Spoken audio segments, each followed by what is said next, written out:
actually, I'm going to pose you a question, because my first part of my research was I got people to write letters to their younger selves about the music business. So if you could give your younger self, like 2010 Steve, career advice, what would you say to him? Oh, man. Sorry. No, I love it. It's a great question, because I still feel like I'm figuring out what I'm doing. In fact, when I turned 30, I think I was like, okay, now I feel like I can say I'm a drummer. Whereas in my 20s, I was just like doing whatever. But no, in answer to your question, I think I wouldn't give much advice. I'd just be like, just chill out and go with the flow. Because you can't control the career path, and the idea of making it or the idea of success or whatever is going to change each year, each month, each week that goes by.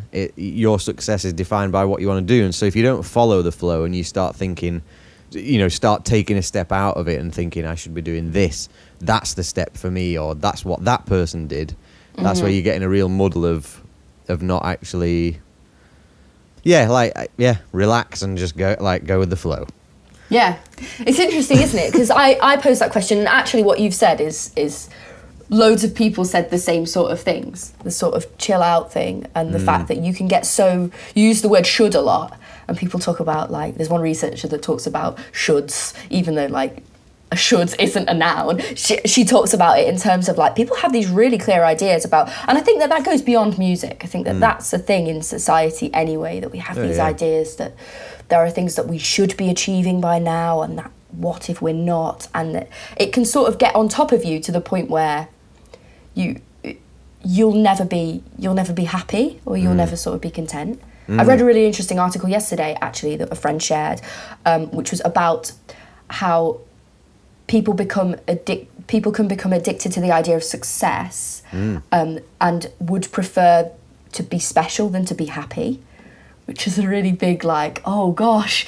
And the person, I thought was really interesting, the person that wrote this opened with, if you compare the two phrases, this is the story of my relentless quest for success, sound like a positive thing. But then if you change that for, this is the story about my relentless pursuit of alcohol, you go, oh, that's really damaging. That's probably not going to be an uplifting story. Why? So does it matter what you're I don't know what the answer is here, by the way. I'm just sort of musing. But does it matter what you're addicted to? If that thing that that you can get so hell-bent on having, can that ultimately be more damaging than if you just, like you said, just go, trust the flow here, and let's just see what's going to happen, rather than being, I call it being a when person.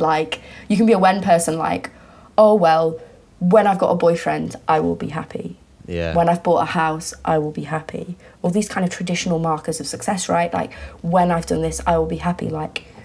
It sounds like a really cheesy thing to say, and it's really hard not to end up talking in cliches, but actually you can choose to find other things to motivate you, and you can choose other things to make you happy as well. I think that's a really key part of, I don't know, it's sort of gone off the subject of, you asked me what my PhD was about, and it kind of was about this, but it was about how do people fulfill ambition, how do people's ambitions change, but ultimately the big question that went across the whole thing, that was nothing to do with music, which was actually just how do humans cope with change, which is actually a really big thing as well, and really pertinent to the life we're living in at the moment. How do we cope with change, and how do we define ourselves in the absence of the thing that somehow can define us as well?